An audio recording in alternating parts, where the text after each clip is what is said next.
on any Windows laptop. It's super easy and very useful. Let's dive right in. A battery report gives you a detailed look at your laptop's battery health. Things like original capacity, current capacity, how many charge cycles you've used, and more. Great if your laptop isn't holding charge like it used to. Click the Start menu and type CMD. Right-click on Command Prompt and choose Run as Administrator. In the Command Prompt window, type this command.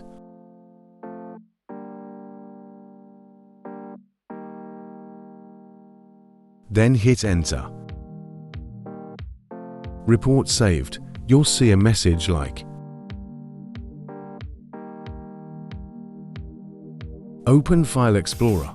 Go to Local Disk C. Double-click battery-report.html. It opens in your browser with all the details. What's inside the report? Inside the battery report, you'll find original battery capacity versus current full charge capacity. Original battery capacity, also called design capacity. This is the maximum amount of charge the battery could hold when it was brand new straight from the factory. Current full charge capacity. This shows how much charge the battery can hold now, after usage over time.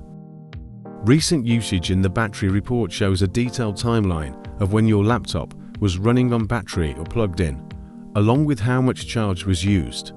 It helps you understand your typical power usage habits and how they affect battery performance. That's how to check your battery health on Windows in just a couple of minutes.